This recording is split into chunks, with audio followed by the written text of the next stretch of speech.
What's going on, everybody? This is the Tom Rowland Podcast brought to you by brite. And today, for you parents out there, parenting is a hard job. It's also an incredibly fulfilling job. I have 3 children of myself. I have had the greatest time, and it has been an honor to be the parent of my kids. That doesn't mean that I've always done things the right way or the best way.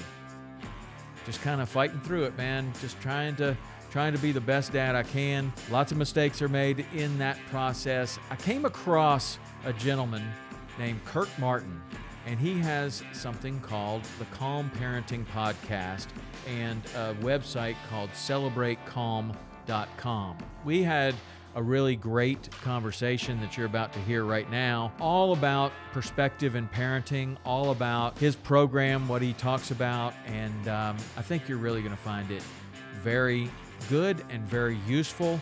I hope you enjoy this conversation with Kirk Martin from Calm Parenting Podcast and celebratecalm.com. Here we go. And so I was working with this ER doctor, and he's like, yeah, I just, when I come in the home, I'm like, yeah, I said, when a guy comes bleeding into the ER, do you say like, hey, good choice being out there. Nice job getting shot. You're bleeding all over my floor. You're probably going to die, you idiot. Like, that's not what you say.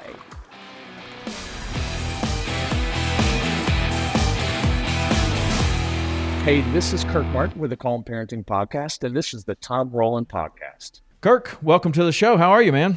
Tom, super excited to be here. Yeah, I am too. I came across one of your videos because you were wearing that exact shirt that you're wearing right now. West Bank Anglers. I have a history in Jackson, Wyoming, Driggs, Victor, Teutonia, the whole area over there. And the first thing that I did was stop, say, I thought you were giving a fishing report or something that I might be interested in. And then it became even more interesting because you had some really terrific parenting advice. And then I started looking in more to what you're doing and what the Calm Parenting Podcast is, and just the way that you kind of are conveying information is really interesting. And I thought that it would really resonate well with a lot of my guests or my audience here, which is all over the world.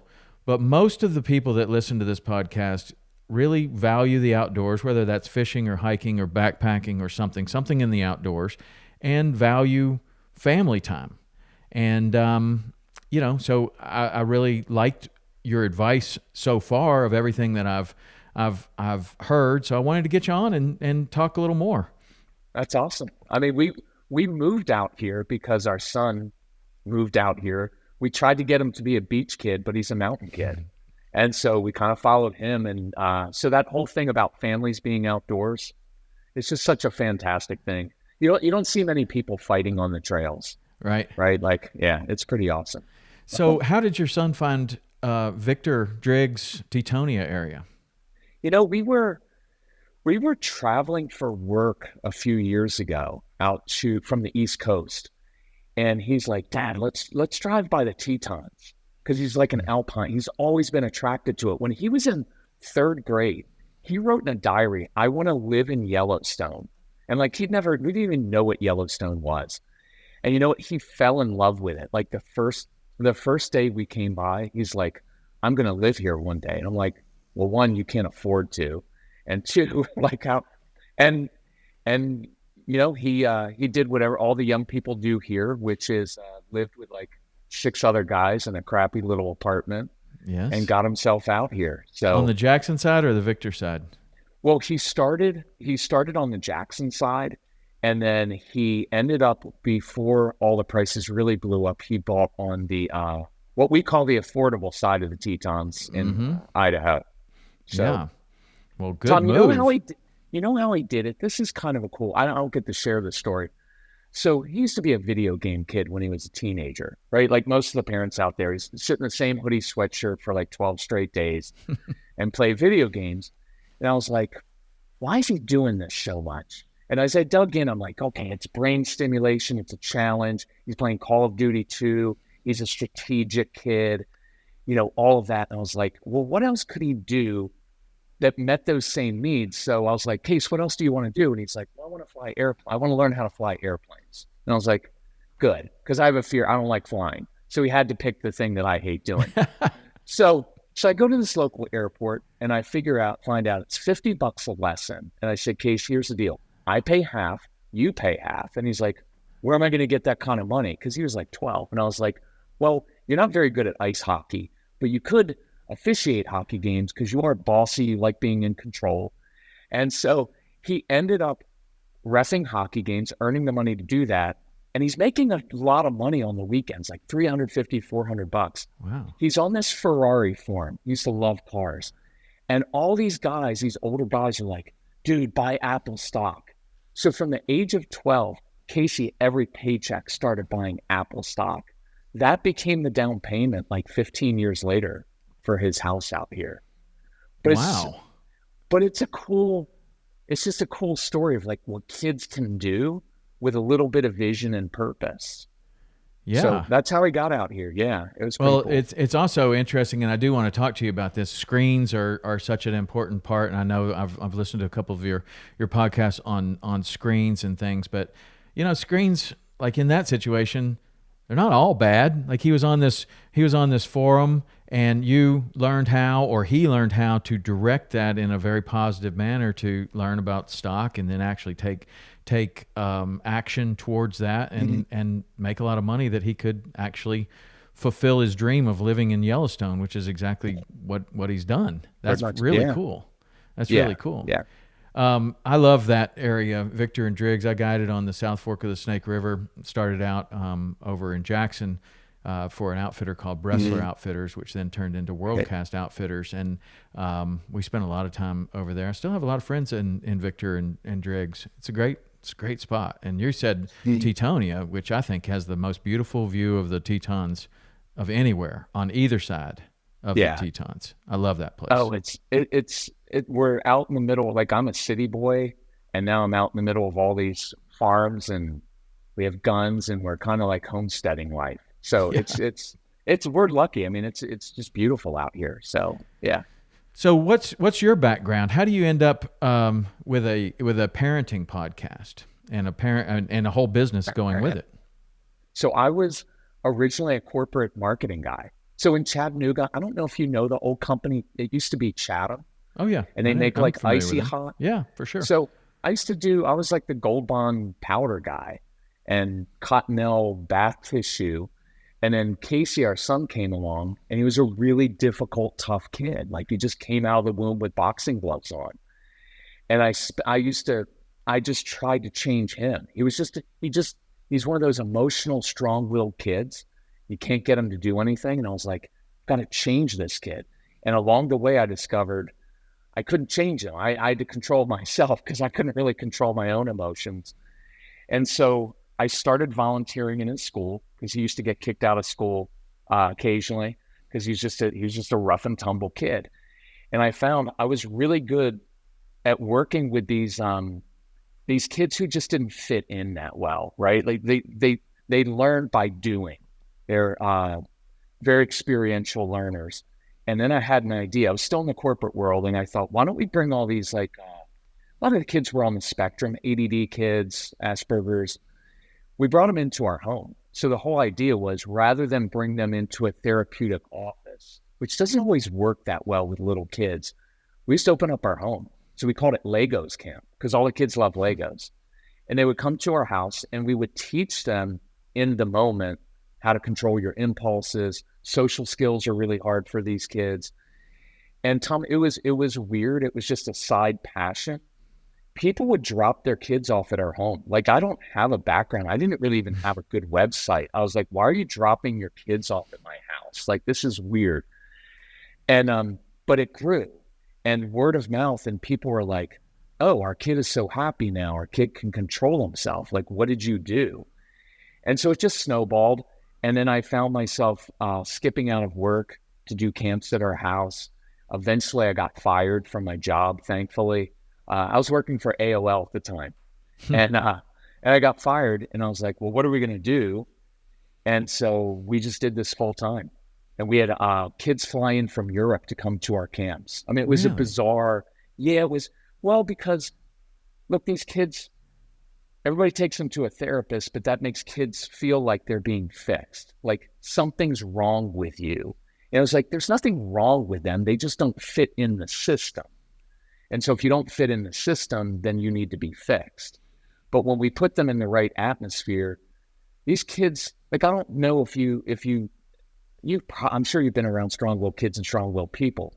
They're not good as kids, but they're really good in the adult world. Right. So they won't pick up their shoes.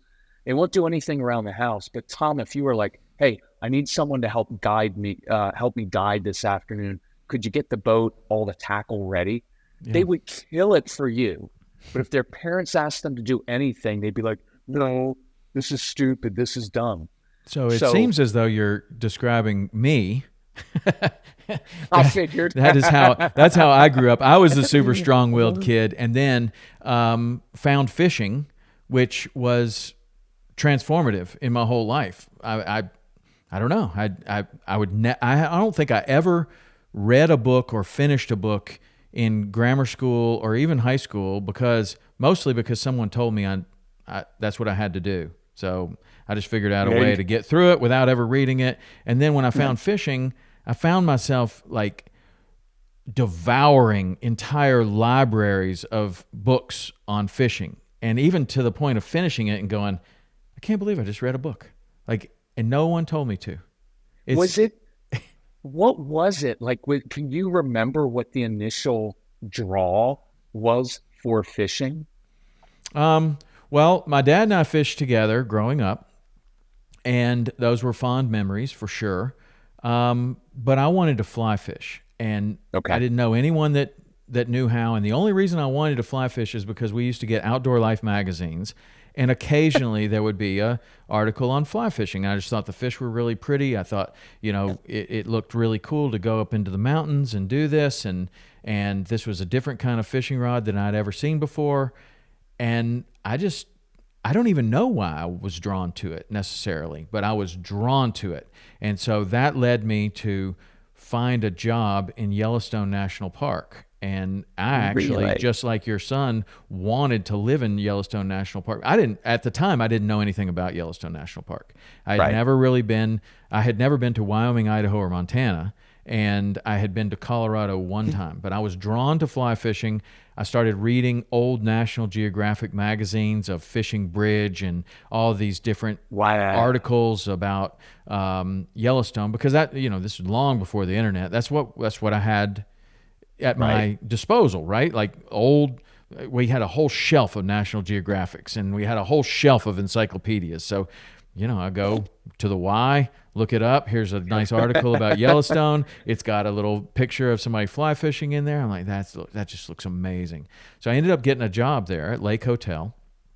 Wow. And that was my start to a completely different life than I had ever been exposed to. I didn't know that you could make a living in the outdoors. I didn't know that you could be a professional fishing guide. I had only been on one trip, which was to northern Saskatchewan with my dad, and it was a kind of a graduation trip. And we went up there, and we had native guides. And it just seemed like, okay, well, that's what you do in this area. I guess that's the profession. But I had no idea that there was even a profession called guiding or outfitting or anything. I didn't know.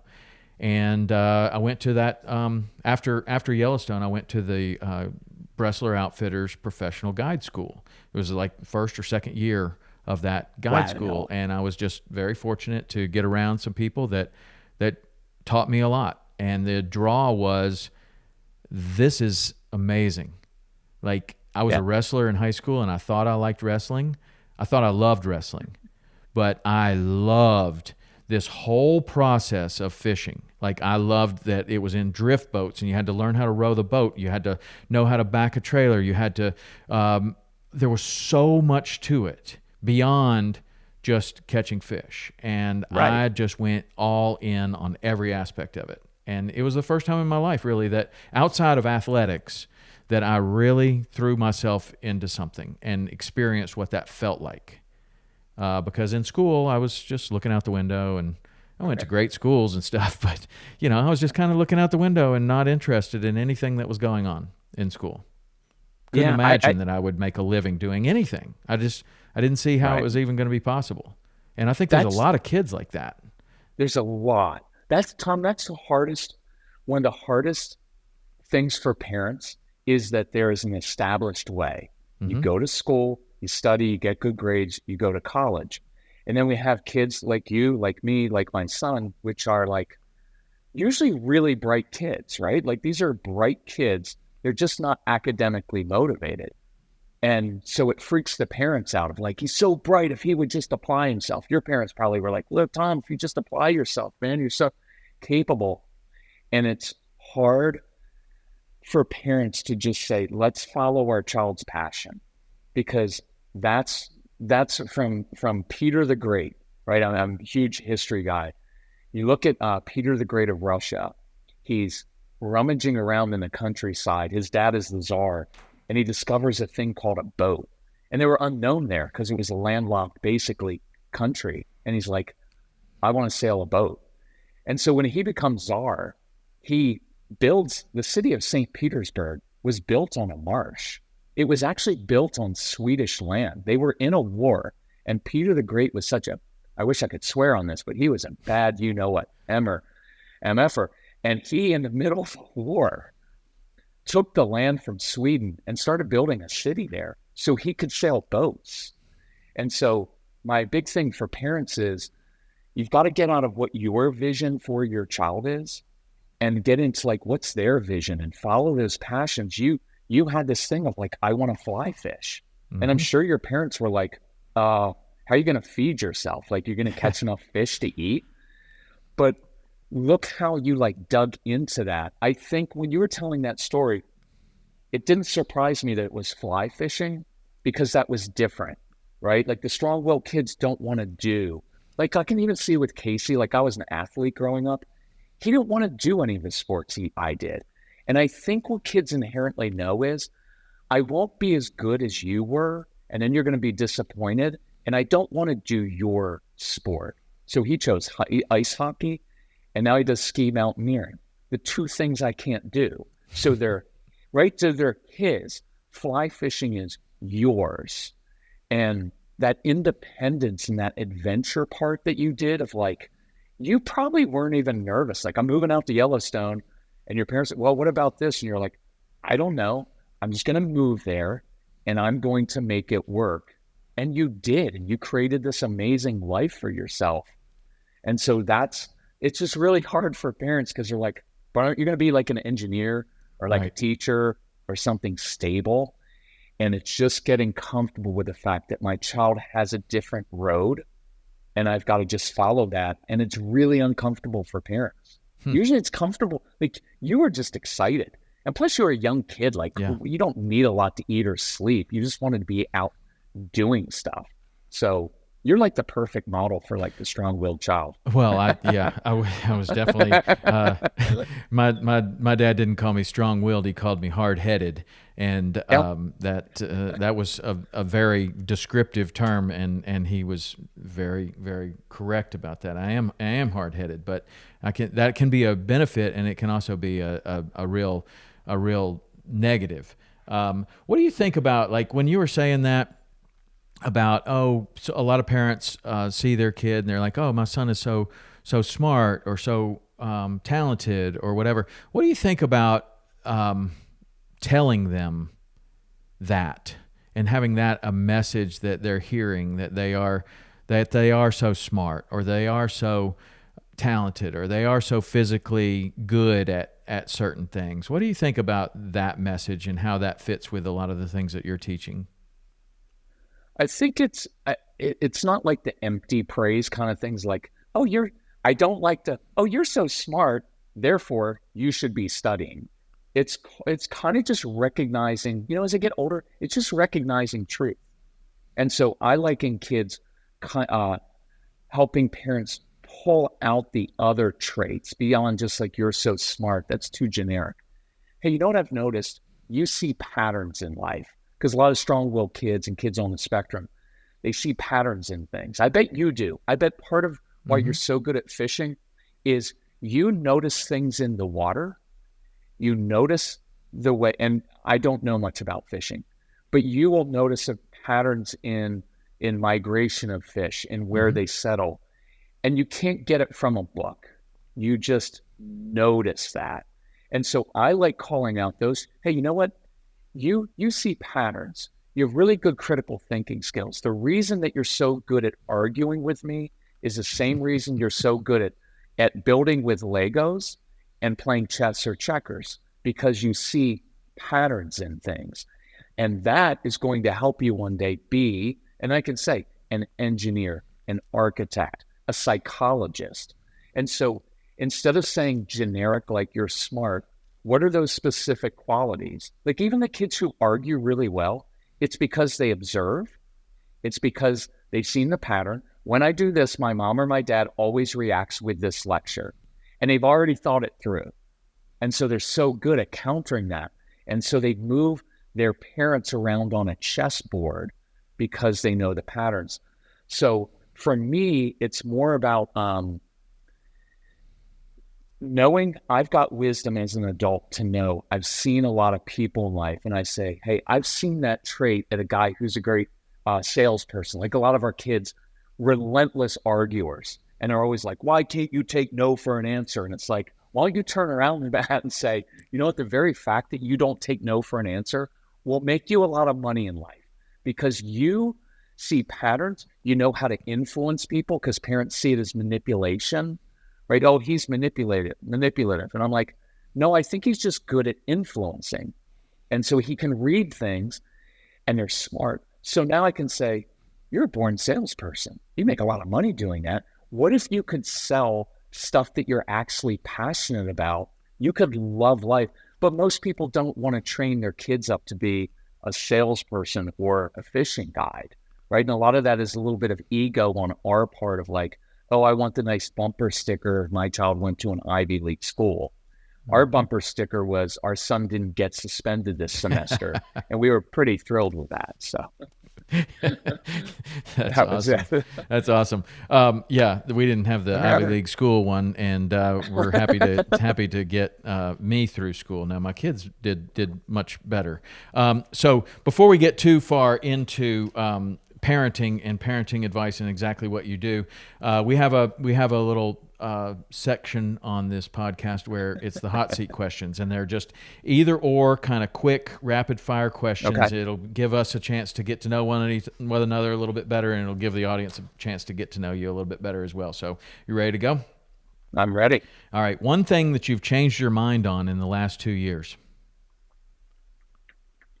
Ooh, that's a lot. Just one.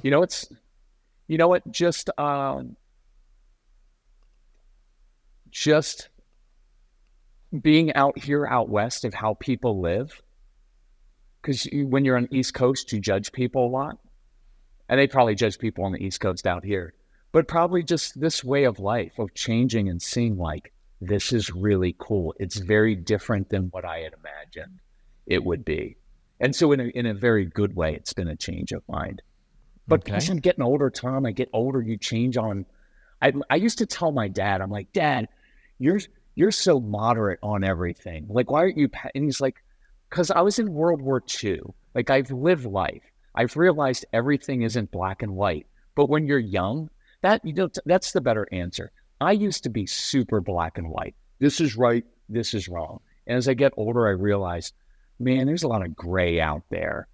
And it really frees me up. Sorry, that wasn't a quick answer. Sorry. That's okay. I led with a question that we probably should have finished with.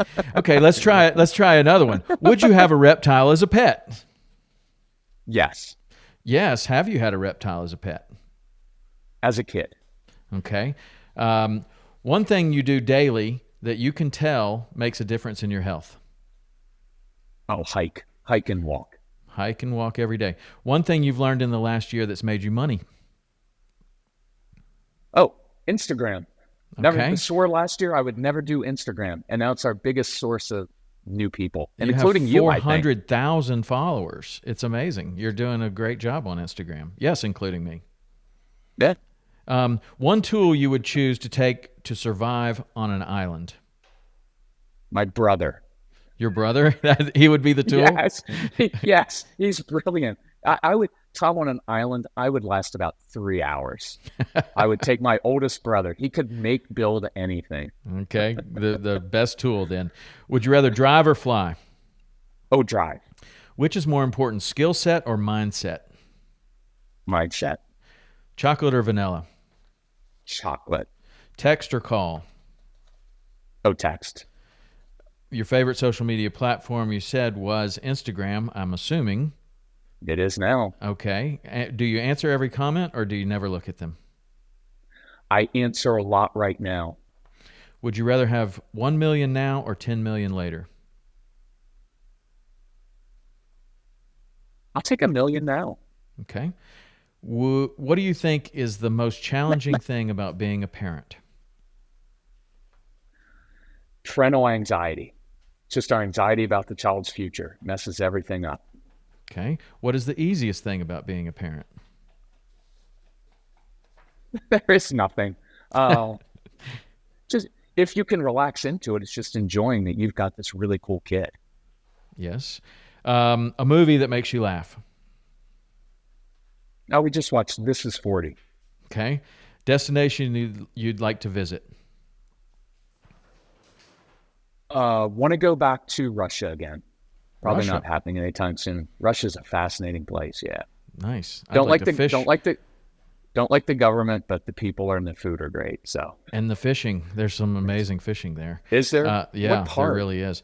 Well, tell me. I think as you just kind of go right straight across from Alaska, as close as, we Okay. have just a fantastic fishing in Alaska as well. So Russia's actually not that far away from, that part of Russia is not that far Right. away. And you have very similar type of fishing Right. right there.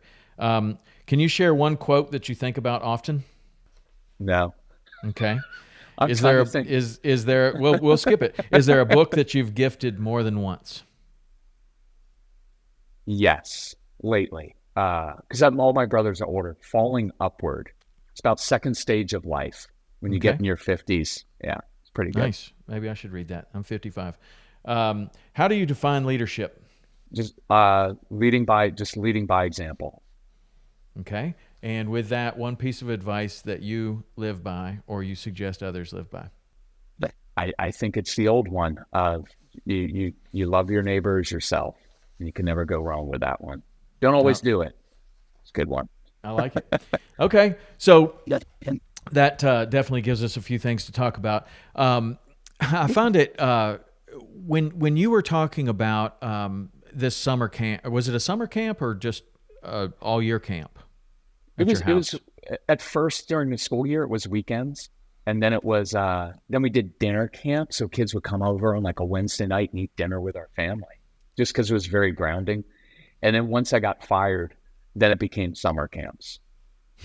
And so when one of the things that we've talked about so many times with so many different people that have made a big change in their life and in some cases it's getting fired, in some cases it's quitting what they're doing to start something else, and that can be a real pivotal moment in someone's life. Tell me about that moment when you get fired. Do you just like, great, this is exactly what I want to do and exactly where I want to go, or are you kind of in a tailspin for a minute to figure out where you want to go? So I'm like a lot of strong-willed kids. Little things going wrong irritate me to no end, but if something big happens, it stimulates my brain. So I remember, I was building this camp thing and this kid thing on the side. I was actually doing phone consultations with parents while I was at AOL. Like I would sign out a conference room. It was awesome. I know it was immoral or whatever, unethical, but it was awesome. And I hated them as a company. So when that time came, I think I got an email on a Saturday morning that said, "Hey, Kirk, I need you to meet with me in my office, before opening on Monday." And I was like, "Oh, I'm getting fired. So let me go in, clean out all my stuff." And so I was kind of prepared for it. The big, oh crap moment was, oh, how am I actually going to make money from this? And so I was out walking my dogs in this neighborhood and I was like, how am I going to make money? How am I going to make money? could I write a book? You don't make a lot of money from writing a book. It's really hard. I had done that before and it was a horrible experience. So I thought, I'll record audio programs because see, you can sell a book for 10 or 12 bucks, but you can sell an audio program for like $99 or $79. So I just started coming up with our curriculum and creating these audio programs. And then it was like, Tom, it was like Thanksgiving. And I was like, let me do these programs. I'll record them and sell them for Christmas. I had no idea how to do that, but we got it done. We're running this little label maker thing, CD duplicator in our kitchen. You know, it's a classic, like selling books out of your trunk. We're making our own CDs, putting labels on them, packaging them up, shipping them out. And it was awful and awesome at the same time because like with your guiding, it's my thing. I just wasn't good at carrying out the vision of a company, of someone else's product, right? That's why you do what you do. It's your own thing. So it was a little bit of an oh crap moment, but overall it was more like, let's jump into this and see where we can take it. Nice. And so at any point, did you have to get any sort of certifications or additional education or anything to be in this field? No. And that's the weird thing is that I get calls after everybody's gone to highly trained, and it's not knocking therapists and psychiatrists at all, but I'm the one that gets the calls of like, we've been through 12 different therapists. Nobody's been able to help us because it's not knocking them, but a lot of them have never actually worked or been around kids, right? They like studied in books and theory, but they haven't worked with the kids. Like a mom I talked to yesterday, she's like, you described my child and our home like you were there. And so I'm able to brainstorm, but so in the early days, it was like, well, what are your qualifications? And I was like, I have none. I kind of get these kids, and if what we're saying makes sense, then try it. And if it works, who cares if there's... Look, the funny thing is now there's science behind just about everything that we teach, but I'm more experiential, intuitive. So I would discover things just by observing kids, just like you do. Like you observe things out on the water and you notice. You didn't like read in a book how to do certain things. You figured it out because you cast like 8,000 times and then you figured something out. You didn't need to have a PhD to do what you do. You get it intuitively. And so, no, I have zero qualifications in that. Well, kind of. But one of the things that I think of some of the best people in many different industries that I've ever seen, and is that for me, I started in Wyoming, definitely had the least amount of experience of anyone there. So I was looking at things differently. Some of these people had been a guide for 20 years. Some of these people grew up and they were second generation guides. Their dad was a guide. They knew there was a way that you did things.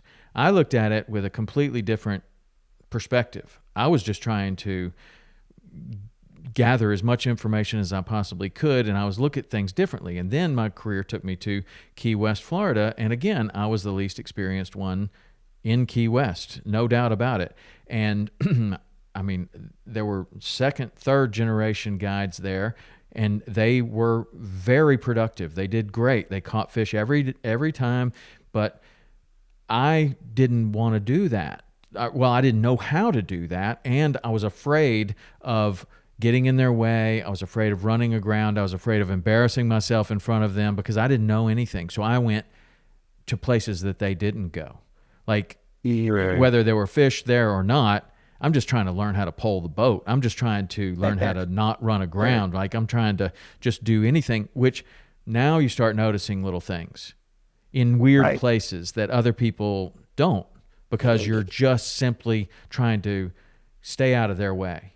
And then you learn all of these other things. And you do that for 10 years and enter your first fishing tournament and you do really well. And it's like, how did that happen? right? But it's Right. like very similar to you. Like you're looking at this as a different perspective from people that had studied this at an Ivy League school or something like that. You're looking at it from an experiential perspective.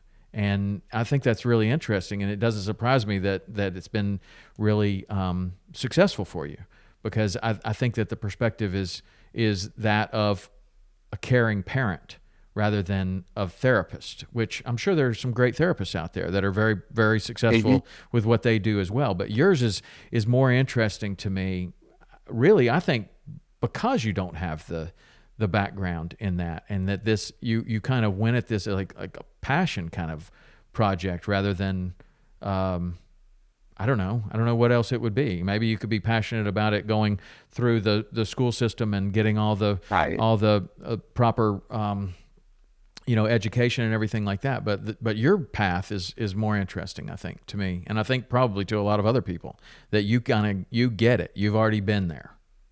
Well, the cool thing is, so you have kids in the house. I'll give you an example. And I noticed these kids would come in, take the cushions off the sofa, and then lie down on the hard part of the sofa. And your first thought is like weird little kids. And then you start thinking, what needs are being met? Oh, there's a sensory need. It feels really good. And I'd notice they'd always be in these tight little spots. They like being in confined spaces. So that met a certain need for them. And so I start to branch out and think, okay, how can I use that? So sleeping. A lot of the kids we work with, they struggle with sleeping. So I was like, put them in a sleeping bag, shove them in a closet. Don't tell anyone you're doing that. And these kids sleep really well, or you pile a bunch of stuff on them. Homework time. Instead of sitting at a kitchen table, we put a blanket over the kitchen table. You now have a fort. Kids love forts. And they can sit underneath the table where mom and dad can't micromanage them, where they have a flashlight. They can eat under there, and they do their homework under there, and they like it. And in school, I have kids who sit underneath their desk. And then the third one was a really weird one, which I noticed these kids like a lot of sensory pressure. So they'd always be getting upset. They're really emotional kids. So I had a one-word code word. When kids were getting really upset, I'd say sofa, and their job, I gave them a mission. When they were upset, instead of saying, you need to calm down, which doesn't work with any human beings.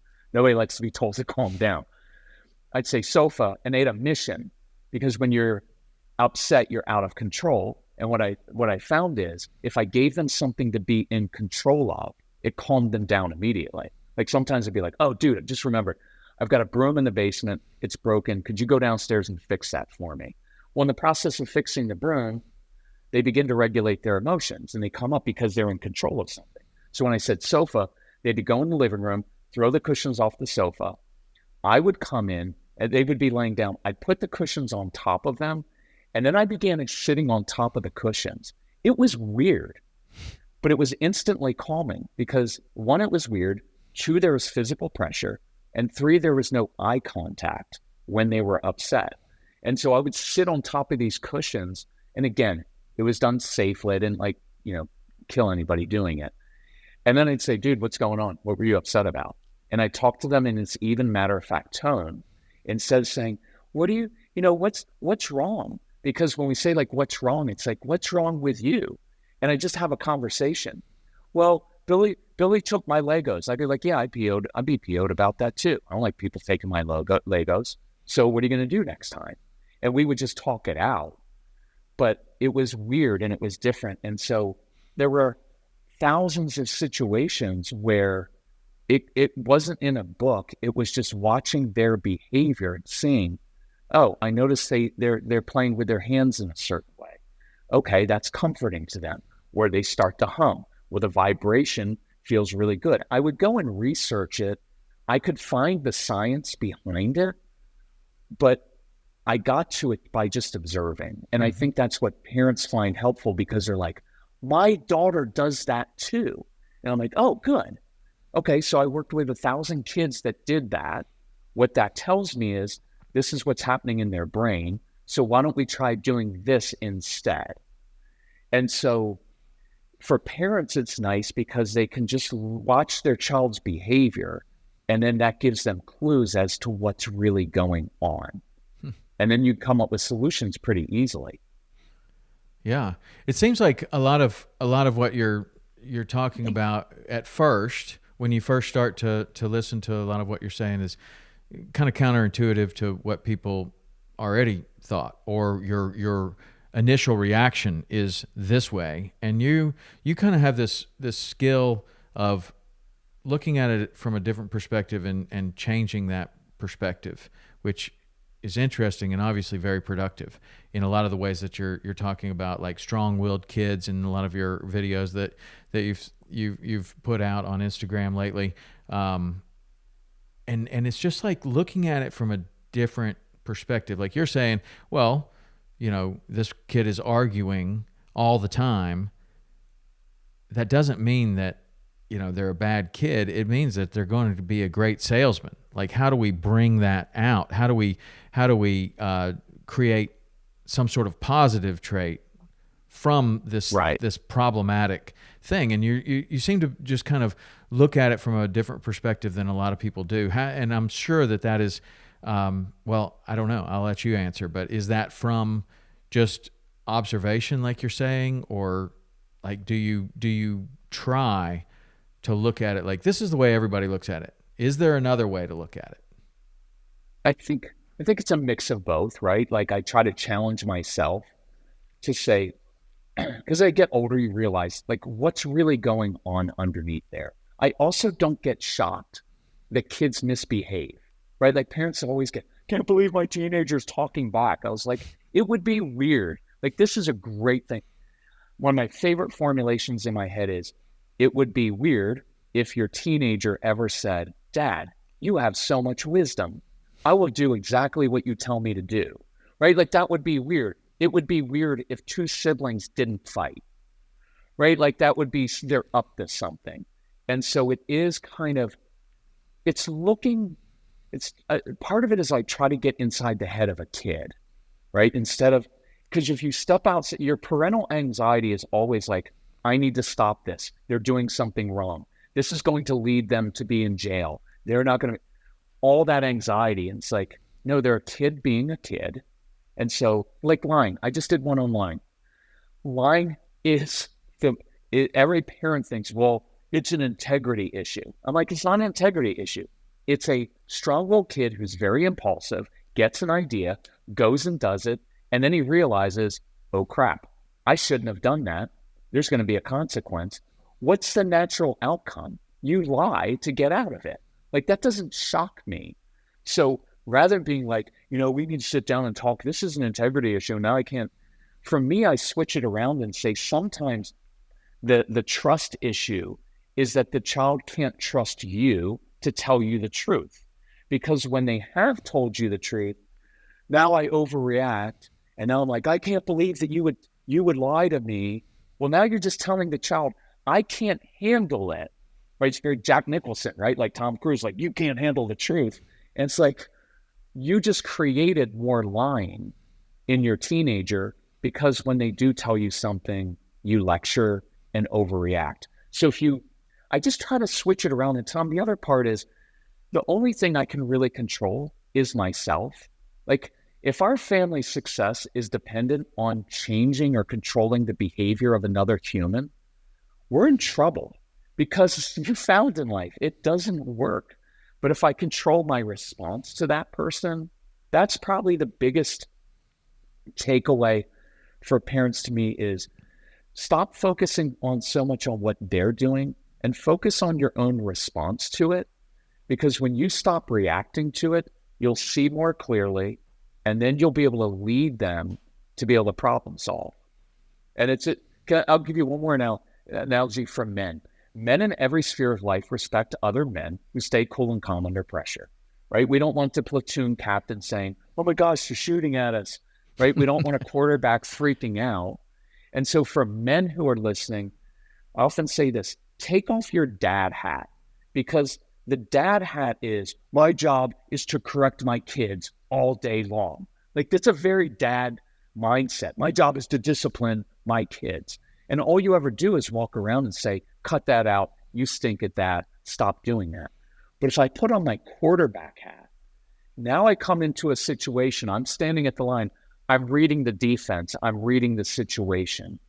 And when that blitz is coming, if I stay cool and calm under pressure, man, I can beat that blitz, and I can read that defense. When I'm the quarterback of the home, I'm leading. When I'm the dad, I'm just kind of criticizing all the time, if that makes sense. It's just it's kind of a neat thing to do in your head, or to talk to your kids like they're your business colleague, because you don't walk around to your business. What were you thinking? How many times do I have to tell you? You're never going to be successful. I mean, some people do that to their colleague because they're a jerk, but it's not a great communication style. So I'm like, bring home the way you talk to your like at work, you problem solve. If you have a young colleague who messed up on a project, you don't go in, how many times do I have to tell you, you have to do this right? You're never going to get a promotion. You're like, hey, I've seen your projects before. You do good work. This last project, not up to standards. Grab a notepad, come into my office. We're going to strategize and we're going to fix this. So when I go home that night and my child's freaking out or is yelling at my wife, instead of, how many times have I told you, you don't yell at your mom, go to your room, I can say, hey, I can tell something's going on right now. I'm going to go outside with football. I'm going to go build with some Legos. I'm going to go for a drive. Once you come with me, I'll help you with whatever you're struggling with. And now I just drew my child to me and I problem solved and I actually taught them something rather than cut that out, go to your room. Right. If that makes sense. Yeah, it does. Yeah, that's really great. One of the things I wanted to ask you about is this audience is full of people that value the outdoors, particularly like fishing, but just outdoor things, maybe hunting, fishing, hiking, backpacking. Sometimes what they want most is to develop a fishing partner for life, or develop someone that loves the outdoors so that they can do these things together for a long period of time. In a lot of situations, that results in the kid not wanting to do that for really, right? Like the more you want this to happen, oftentimes the less it is actually happening. So I'm wondering if you could, give some advice on, you have this beautiful boat, you do amazing things, you want to take the family out there, but there's resistance, or maybe you've put too much pressure on the kids to fish or hunt or hike or backpack or whatever, and they just don't want to at this stage of their life. What do you tell? Like, how do you kind of coach someone in that direction of, especially as it applies to the outdoors? I would say it's probably the same with everything, right? First thing is control your own control issues, because especially if you have a strong-willed child, if you go out and you're like, this is exactly how we do it every time. And if you were very particular about everything, and when you're first taking your kids out, if you're always kind of correct, no, that's not how you do it. You have to do it this way. They're just going to be like, I can never please you. This is no longer fun. A really, really cool thing to do, if you can, is to be able to say, hey, I want you to teach me something. I want you to show me something, because now they've got some ownership. And it may not be right. It's probably not going to be the right way to cast. Let them do it. Let them make mistakes. The other thing is to, if you could, take them out and let them fish in their own spot I'm not going to do that with a 5-year-old, right? But with a slightly older kid, like, part of what I love about your story is you just went out to Yellowstone. It wasn't like my family took me out. You just went. And there's something about that independence of discovery.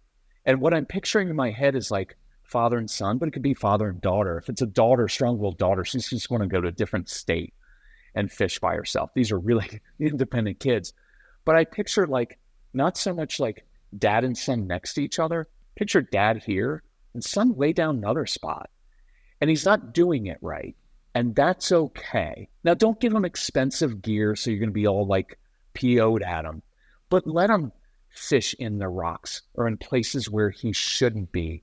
Because if you give your kids that same sense of discovery and they come back Dad, I just figured this out, then they're hooked. But if it's always, this is exactly how, Now, again, you've got to teach them safety, all those things, but give them some space to mess up. Give them some gear that they can screw up without you being upset. That was like $2,000 stuff. That is really something that was very helpful to my kids. Is I got them rods that were their size, right? So that's one thing. Is like sometimes the equipment is so big and heavy for them, even though it seems small and light to a grown person, but to a 5-year-old, this, a 7-foot rod is like, that's like, us having a 25-foot rod, right? And so I built them these little rods, and they were in such a way that it's like bomb proof. Like if you break it, I don't care, break it, and you just don't have a rod, right? But it was theirs, and they had ownership of that rod, and they took care of it, and it was very important. But one of the things that I did with the kids, and I didn't necessarily know if it was the right thing or the wrong thing, but I wanted them to go out in the boat and be with me and be with my wife and have family time, and that's a great thing to do. And we would go out, and I would always take bait in the live well, whether that was shrimp or crabs, or I'd catch pilchards, or I'd catch bait, stuff in the live well. We would catch some fish and I'd throw them in the live well. And even like you catch a snapper, if it's legal, you put it in the live well. And then the kid is like staring at that live well, looking at it, looking at all these bait, picking up the shrimp. And some people would say, my kid only wants to play in the live well. I'm like, dude, he's on the boat with you. Like, that's what you want. He'll want to fish later. She'll want to fish later. Don't worry about it. Like, let them play in the live well. Let them do whatever. And then there's this discovery. They pick up the shrimp. Dad, look, it's only got one eye. And you're like, oh, that's cool, right? But that was one of the things that I think that I did well. Certainly did some other things not so well, but that and always having snacks. Like, that's always, yes, basics. Yes, especially when you're dealing with boys, because if somebody gets hungry, it's over, right? That's my son's biggest trigger. Like, he's 30 now. Like, when we hike and if we're doing like an 18-miler, I'm like, do you have enough food? Because I don't want to be around you when you're hungry. And so I usually carry a little bit extra. I'm like, I brought an extra banana case. You're going to be okay. So yeah, that's probably the main point. Make sure they're well fed. Yeah. But I like your point there, the ownership part of the discovery. Sometimes as dads, I know, like, I think that's why Casey didn't want to play the sports that I played, because I would have been, no, you have to, you're better when you're batting, you have to stand like this. You have to throw like this. And I think I would have taken the joy out of it for him. Mm-hmm. And he wanted, that's the beauty of like Peter the Great was, he was also a horrible human, but he was also fascinating. But it was all that sense of discovery. Like he was Tsar of Russia. He traveled incognito to the Netherlands because he wanted to learn how to build boats. So the Tsar of Russia was there, like using the plane and building boats, because he just had that physical part of it. Our kids tend to be very sensory, and he wanted to figure out how to do it himself. And so I love Peter the Great because he's like this poster boy for the strong-willed child. Mm. And but anyway, go out and enjoy is what I would say in nature. Just go enjoy it. What if they're just resistant to wanting to go? And that brings us to screens and other things, to where there's so many distractions today. And that I hear it so much from parents is like, all my kid wants to do is play video games. I'm trying to get them to go fishing or hunting or hiking or backpacking, and they only want to play video games.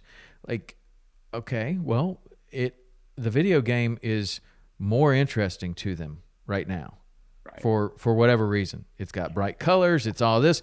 How do you kind of encourage the outdoor activities and not necessarily discourage the screen time, but you just want that time with your kids in the outdoors, away from screens? Because the way that we grew up, we didn't have that. And I know that when I'm on the computer too much or on the phone too much, I know how it makes me feel. It's not a good feeling, as opposed to going out and being disconnected and experiencing nature and fishing or hunting or hiking or backpacking or something. There is a different feeling. A lot of parents want their kids to experience that, but we're living in a different world right now. It's a totally different world, and I think that you have to honor that and respect it. To that this is, it would be like all of a sudden, I guess, in our generation of you know, you got to leave that BMX bike at home. Like this, you're not bringing the bike. You're not doing this. You can't bring the football with us.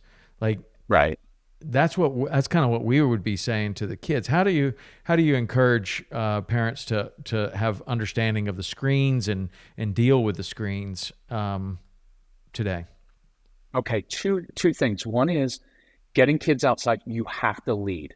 You can't ask, hey, do you want to go for a hike? No, I just want to stay on my screens. Like you're not asking for their permission. You have to lead. You just go and say, hey, this afternoon we're going here. Expect them to push back and be okay with that. That's where parents get hung up of, it's just too hard. You just have to lead. And we did that with these kids at the camp. They all wanted to be on screens, and I would just walk. And they'd be like, oh, my legs are going to fall off. And I'd be like, if they fall off, can I take a picture? Because that would be way cool. But it's kind of like you have to push through that initial resistance without lecturing, when we were kids, don't even react to it. Just expect when I get them outside, they're going to whine, complain, resist, because they're just trying to wear you down. It's what all humans do. We don't like anything that's new or uncomfortable. So as a parent, you just keep walking and you just keep talking about what you want to talk about, but don't turn around and try to, oh, we only have this far. Oh, you're going to have such a good time. It's like, no, I'm not. And so I don't try to convince them. I just lead. And after a while, they start to notice stuff up in the trees or in the water. And then you start to hear, hey, Mom, hey, Dad, what's that? And then you're like, okay, I've got them. But you have to lead them there without looking for their acceptance or approval or without expecting them to be happy the first time. You just keep walking and just put in noise-canceling earbuds in your ears so you can't hear all the whining and complaining, because at some point they will get it. And you're up there. And now it's like, okay, I've complained for an hour. I guess I'm going to look around and enjoy this or find, the other thing is, if they're really resistant, for younger kids, do a treasure hunt. Like if you want to take them somewhere, go hike 30 minutes up, do a treasure hunt. Kids always love treasure hunts. So instead of we're going backpacking, we're going for a hike. It's like, I hid something about 40 minutes from here. Bet you guys can't find it. Treasure hunt, it's problem solving, it's a mission, it's a challenge. That can help as well, because now it's like, are we just going to endlessly walk in the stupid woods? No, we've got a mission, right, to this spot. Because kids are kind of mission driven, boys especially, but girls are too. So I would definitely just lead and go do it, and you have a good time. Expect them to be miserable for the first couple hours. Then they'll begin to like it. Give them some ownership. Hey, why don't you go out and hide something? Start in your neighborhood with the woods. There's 13 trees that the developer left in your neighborhood. That's your woods. Let them go hide something, and you have to find it, because now you're getting them acclimated to there's something beyond this screen, just even across in our neighborhood. We used to have live in this planned neighborhood when we had the camps, and they had those underground water drainage ditches. Mm-hmm. So I told kids, especially the boys, I was like, where we're doing our homework today? We're doing it in the sewer, because boys are disgusting, and anything that's nasty they like. So over time they were like, hey, can we go do our homework in the sewer again? I'd be like, I don't know. You guys really want to? And like, yeah, we like it in the sewer. So their parents would pick them up and I'd be like, Mom, guess what we did? We hung out in the sewer. And their parents would look at me and I was like, it's just a drainage ditch. It's okay. Not going to catch anything. But if you make it a little bit fun, but you just have to lead. Like Tom, and I knew, like our default was to go outside and run around.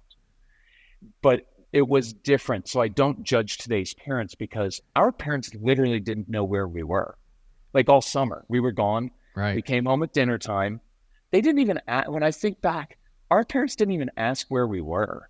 They didn't ask if we had fun because they knew, look, if you had all that freedom all day and you didn't have fun, that's on you, right? Like boredom's your issue.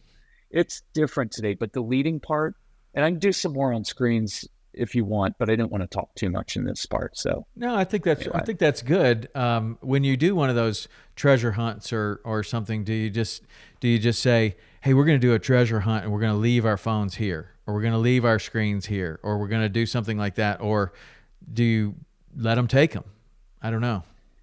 It depends. I mean, maybe the first time. Look, I also know that if I take them to a certain spot, they're not going to have cell coverage. So it's like, nice. bring your phone. Sure, bring it. Yeah, sure, bring it. It's going to last for about 20 minutes. Wait, I can't get. I was like, yeah, I know. Over time, if you lead, they will begin to get it.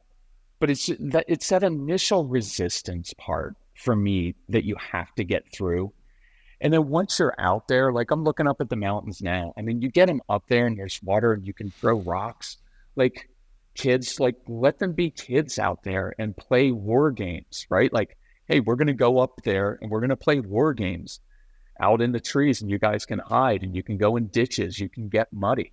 And it's like, okay, that sounds a lot more fun than like, we're going to go with dad's going to be all rigid and tell us exactly how to do everything. And the whole family's going to be miserable, right? That's like our leadership spot. And it's like, no, we're going to go play up there and you can get muddy and dirty and I'm not going to be mad at you. And you can throw things at each other if you want, right? Up there. So we'd make it fun. Yeah. What about just touch on sports? Like we have a lot of parents also that, you know, their kids are in sports and all three of my kids played a lot of sports. I had one, probably the strongest willed one, did exactly what you said and did not want to do the sport that I liked, even though he was particularly good at it, and chose lacrosse that I had no idea what in the world was going on out there. I didn't know any of the rules. I didn't know what was good, what was bad.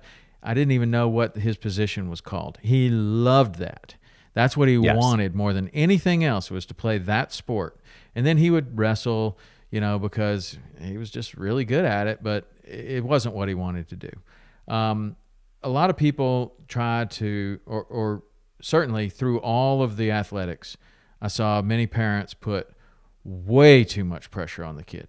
I mean, like from third grade, it's like this kid is going to be an Olympic champion and, you know, we're doing 7 camps a summer and he's got a dietitian and all this stuff. Like, come on, man, that kid is not going to make it 4 years of playing. And some did, and some, it created some strained relationships with the kid and the parents, even today. And I don't think that that's anyone's desire. It's coming from a good place. They're trying to provide the best coaches, the best experience, a little leg up over the other people.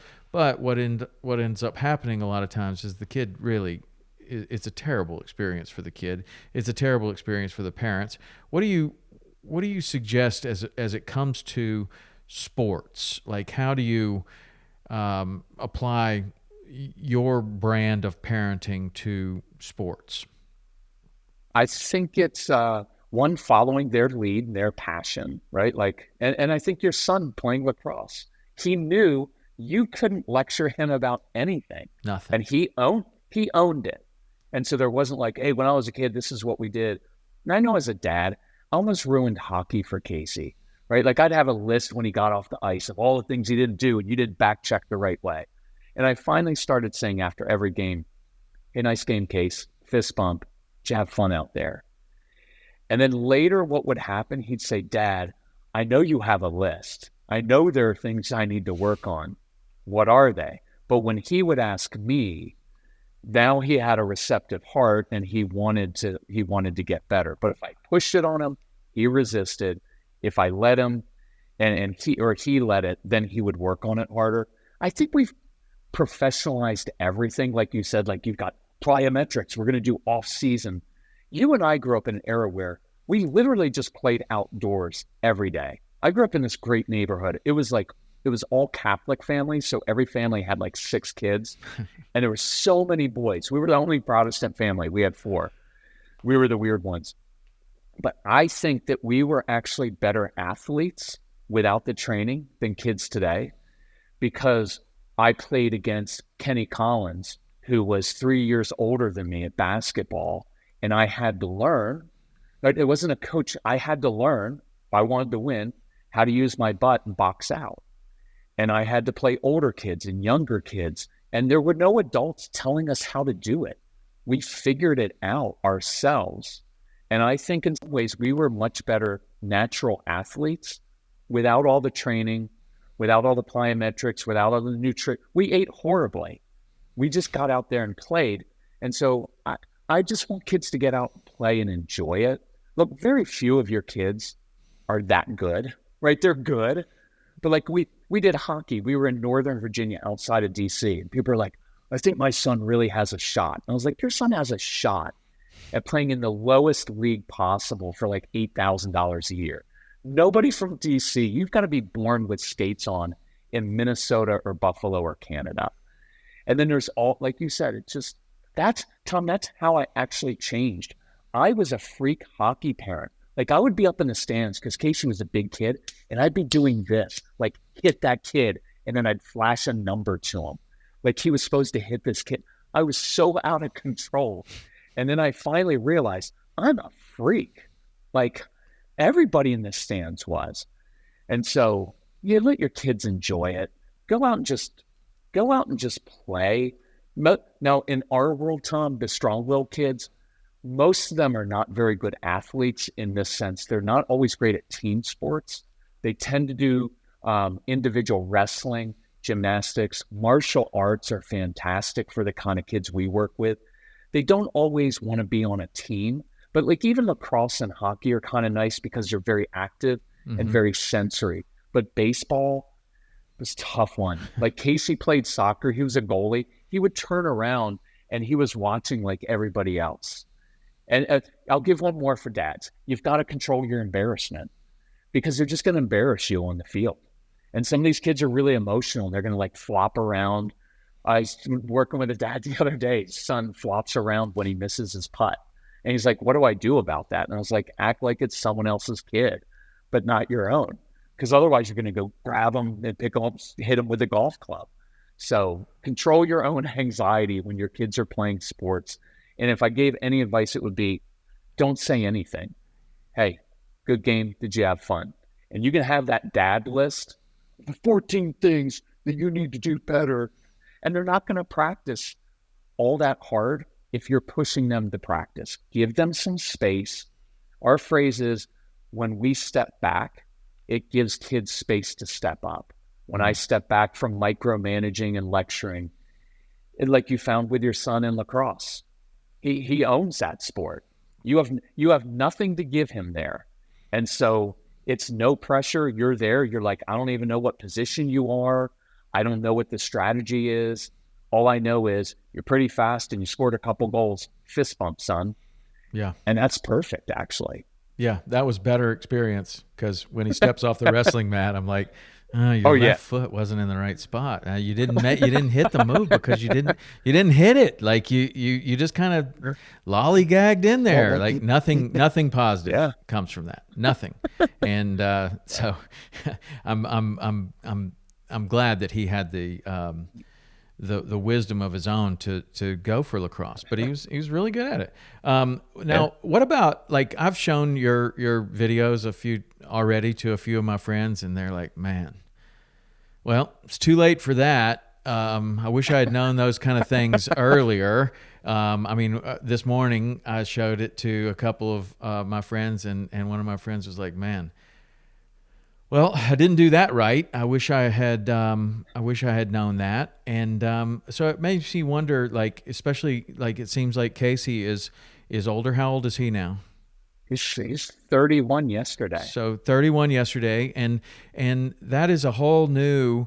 That's kind of the chapter of my life that I'm in of more adult children. And do you do anything with like dealing with, not dealing with, that's not a good how to approach the relationship with your adult children as your children are growing up, and maybe you didn't do all these things right. Maybe maybe you were the freak dad in the stands, and maybe you were the person who put too much pressure on them to be outdoors or whatever. But now you're through that, and how do you create this relationship with an adult child? Like, do you talk about that at all? Yeah, I think, if there's repair work to be done, I think it's simple honesty, right? Not growl, but just saying like, you know what? I apologize. I was young. I was an idiot. I didn't know what I was doing, right? Your mom and I got married. We were young and I messed up. I think I put too much pressure on you.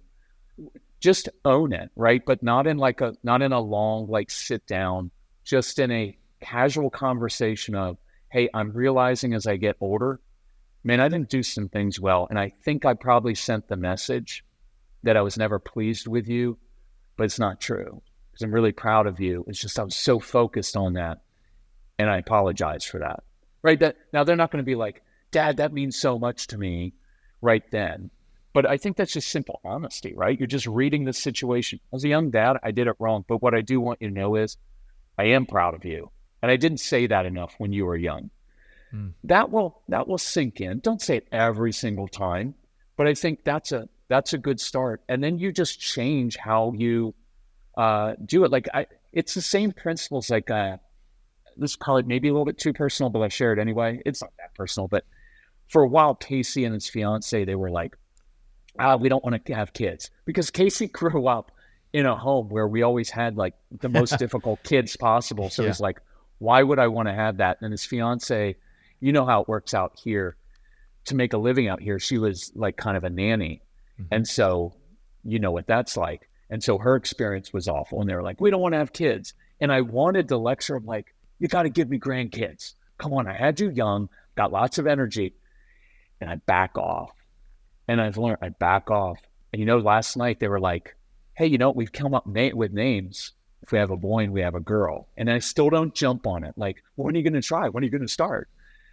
I just let them do their thing. And it's still the same thing. I want Casey coming to me, right? Sometimes I'll say, hey, Case, I have some thoughts about that. If you want to come grab me sometime, we'll go to the coffee shop. I'll share my thoughts, but I don't dump stuff on him. I just, I let him come to me again when he has an open heart. And then the other thing is just like he had to get some procedure done today. So yesterday he's texting me like, tomorrow's going to be awful. It's going to be ruined. I'll probably get a migraine, catastrophizing because he got that from me. And so my first thought is I want to text back. You're overreacting. It's not going to be that bad. But nobody wants to hear that in the moment. So I was like, okay, what do I tell other parents to do? So I texted them back and I just said, yeah, that's going to suck.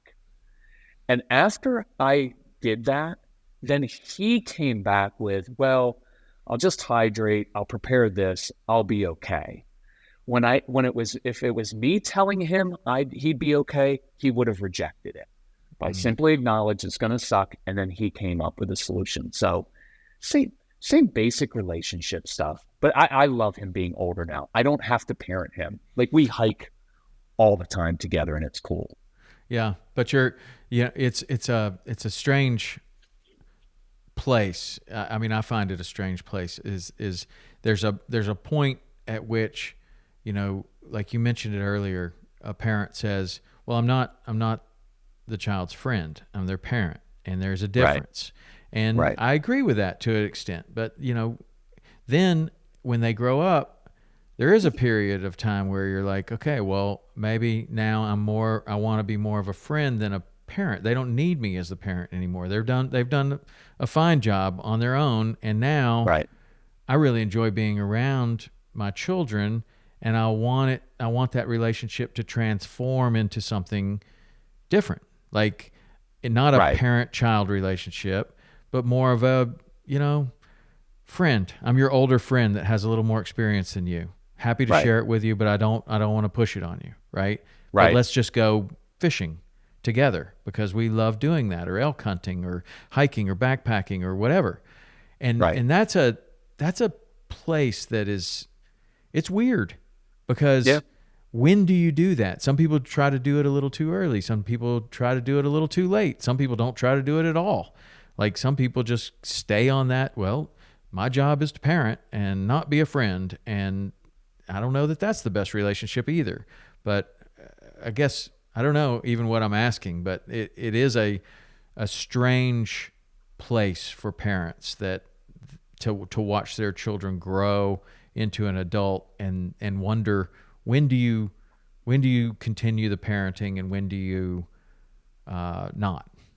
If you've got a good relationship, like I'm always going to be the dad, right? Like when Casey's 50 and I'm 77, I'm still going to be the dad. Like I get the whole friend thing. And I know on Instagram, you see, especially there's this polarization, right? Like it's either like I'm old school authoritarian, right? I'm just like throwing missiles at my kid, or I'm their friend.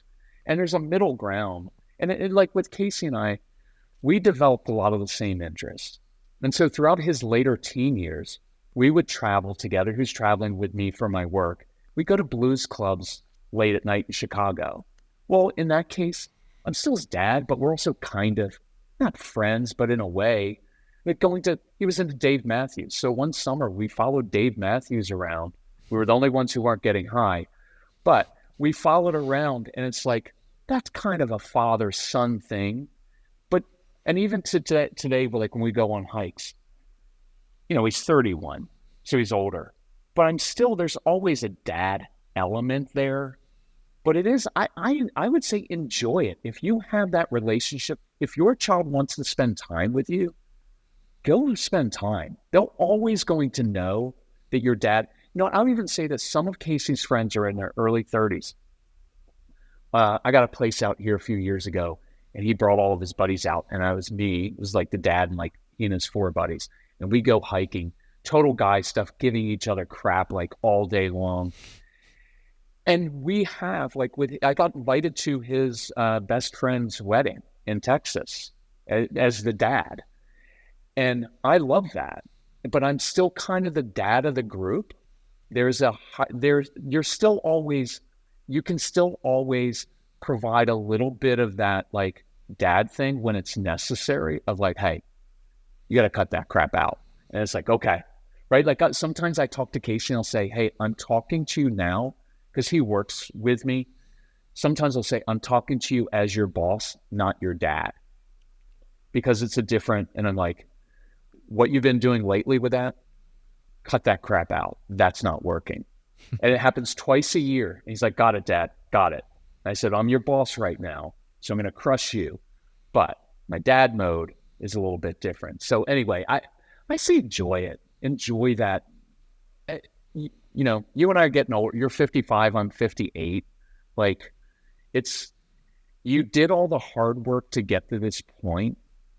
And now with your sons especially, like being out, you can talk to them like guys. Like when Casey and I are hiking, he'll sometimes say like, Dad, don't be and he'll use, guy language with me. Sure. And it's fun. And I enjoy that part. And I give it back to him. So, yeah, enjoy the heck out of that.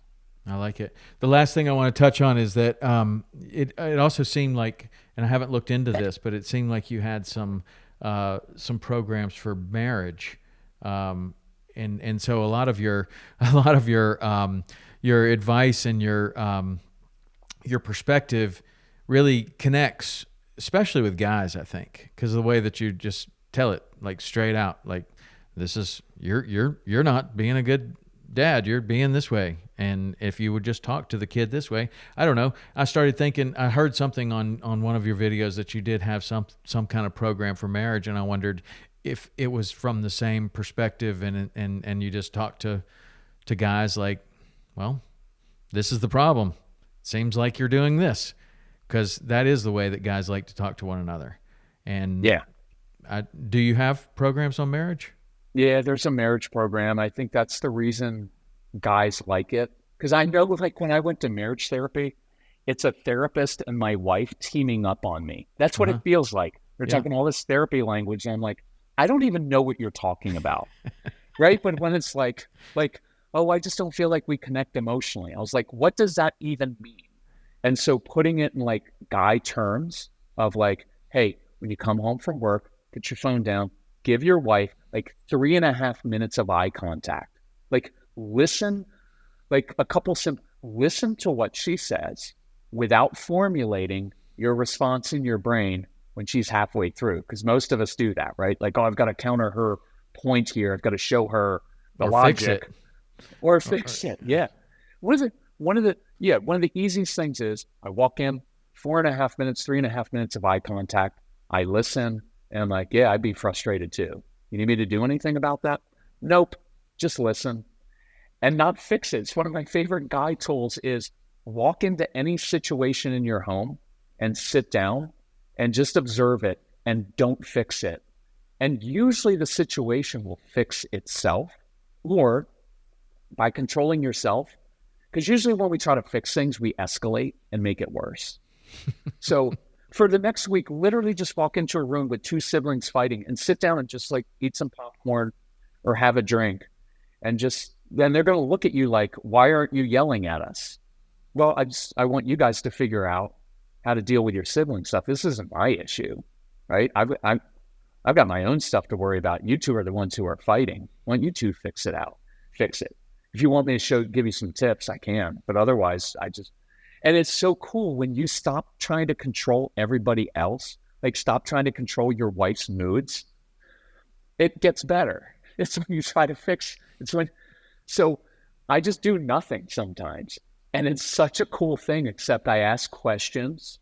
And I give you one. So I was working with this ER doctor and he's like, yeah, I just, when I come in the home, I'm like, yeah, I said, when a guy comes bleeding into the ER, do you say like, hey, good choice being out there. Nice job getting shot. You're bleeding all over my floor. You're probably going to die, you idiot. Like, that's not what you say. Like, you assess the situation. Someone's bleeding. You calm it down. And then you you read the vitals. And then you apply a solution. But when you walk in the home, that's what we do. What were you thinking? How many times you can do this? There's mess all over the floor. And we just start barking orders.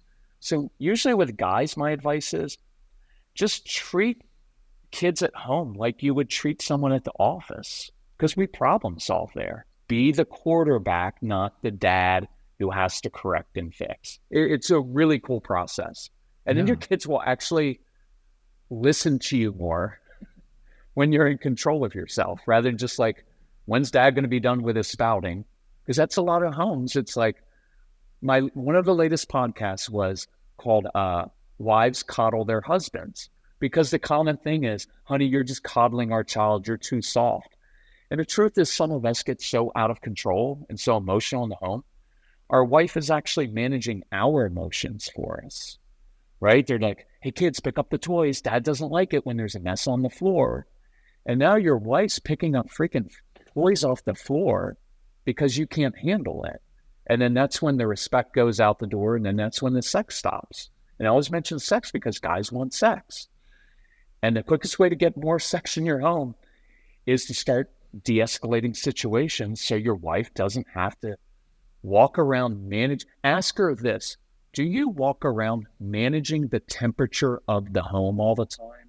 And she'll be like, that's all I do. And it's exhausting emotionally and physically. And if you're coming into the home and you're like, okay, you don't have to manage my emotions anymore. Even if Junior screws something up, I'm not going to freak out. You will see her exhale and she will respect you more. But she can't respect you if you're like flying off the handle because your kid can't sit still at the dinner table, right? I hope that makes sense. Yeah. But yeah, no, it definitely makes sense. I guess for a lot of people that are the doctor in the ER, that is the problem solver, that's really tough to do nothing when that could be the most productive thing that you do. You're not actually doing nothing. You are observing rather than doing nothing, like what you were saying, that observing, right. Taking that moment to let it de-escalate, right? Yeah. As opposed to jumping in and fixing, even though, I don't know, I think a lot of dudes are like, well, there's an easy solution to this. Boom, whatever it is. And it's going to be the worst thing that could come out of your mouth ever. Whatever you're just about to say, just don't say it, right? Just don't fix it. Like so much, I mean, I don't know, when they really want you to fix something, they will say, Dad, we have a problem. What are we supposed to do here? Right. Okay. They're asking for your help in fixing something, but for the most part, they're not. And that's a tough one. It's really tough for guys. I tend to lead more. So my common example is if I walk in a room and I hear my son yelling at my wife, my natural reaction as a guy to come in, hey, how many times have I told you don't yell at your mother? And then I just amp it up. And then I think, oh, I just stood up for my wife. And she's like, no, you just ruined the night. Like now there's a 3-hour meltdown. And I've got to go talk to our son in his bedroom and let him know his dad doesn't hate him. He just has some childhood issues that he didn't deal with, right? Kind of kidding, but not really. But if instead I walk in there and I say, hey, sounds like you're frustrated. Listen, I'm going to grab the ball. Like with yours, it's like, hey, I'm going to grab the lacrosse sticks. When you're ready, if you want to come outside, I'll help you with whatever you're struggling with. So now I'm problem solving. Something's going on with you that led you to yell at your mom. The kid already knows it's wrong. I'm leading him to a different place. Now we're outside throwing the lacrosse ball around. Now we're settling things down and say, hey, what's up with the thing yelling at mom? He's like, Dad. And he goes through like, she always is on me about this, and said, okay, so what do you need to do now? I need to go apologize, right? But I led him to that point instead of go apologize to your mother because he's really sorry. You lead him, you calm him down. Your kids already know the right thing to do, right? Like a kid knows he's not supposed to lie, hit his sister, yell at his mom. Like they know that. And if you calm it down, they'll go make up. And then I can teach and say, okay, next time you come home tired from school, instead of yelling at mom, because it's just going to hurt you. It doesn't hurt mom. It doesn't hurt me. It just hurts you. You lose your screens, whatever you like. Instead, why don't you do this instead? Now I get to impart my dad wisdom to say, like a lot of times with Casey, it was like, Casey, you're making things harder on yourself than you need to. Like, and let me show you a different way. And I think it's going to work better for you. So again, I'm kind of talking like to a colleague, to a buddy of like, hey, you're screwing this up. Like if you and I were out fishing, I'd be like, and you were going through, I'd be like, Tom, you're effing up your life. Like, stop doing that. Here's a different way to do it. And then you'd be like, yeah, I kind of am effing up my life. Right. And then you just go do it. And it's very matter of fact. It's not lectury. Right. So yeah, it's a cool process. Well, I like so much of your message, and I'm going to look into it way more. And I think so many of the people that are listening to this would like to look into it way more too. So how do people learn more, get your products, follow you on Instagram? Hook us up. Just if you look up the Calm Parenting Podcast, it's on Apple and Spotify, or our website is celebratecalm.com. Then you get the link to Instagram. For whatever reason, Instagram has kind of blown up for us. I swore last year I would never be on Instagram. And then I did this one video, and it was a horrible video, but it got so many comments, it started driving people. So now it's like the thing I swore I would never do is like how people are finding us, including you. I think Casey reached out to you. So yeah, he did. I sent a message, cool. and he responded. I tried to. I was like, how do I reach out here that doesn't sound like total spam? Because you get so much. So I probably gave Casey too much information about my history in Jackson, Wyoming, and the West Bank Anglers shirt and all the other reasons that I contacted you. But I was actually very interested in it. I think this is going to resonate very well with the audience. And we just have so many people that family is the most important, and you just want to do a good job. You want to do the best job you can, and a lot of times in trying to do the best job you can, you totally ruin it. Like a Chris Farley, when he's like, he wants to pet it, and then he smashes it, and it's like that's what you're trying not to do, even though it's coming from a good place. You just want, you're like, if I just knew what I knew then, if I knew then what I know now, I would have been 4-time state champion. It's like I could impart that wisdom over to the kid, but the kid doesn't want to hear it, man. That's why they have coaches. Yeah. And they're not their coaches are not you. So just that's awesome. You know, I don't know. I like your perspective though. So if you're a parent and this resonated with you, go to Calm Parenting Podcast on Instagram. CelebrateCalm.com is the website. And Kirk, I really appreciate you coming on and sharing your knowledge and your stories. It was fantastic. I loved it. Yeah. Sometime let me know if you're out here. I'd love to see you when you come back out. Oh, I will be. I'm coming out there to elk hunt this fall, and we're going to be doing some fishing around your area. So I'll look you up.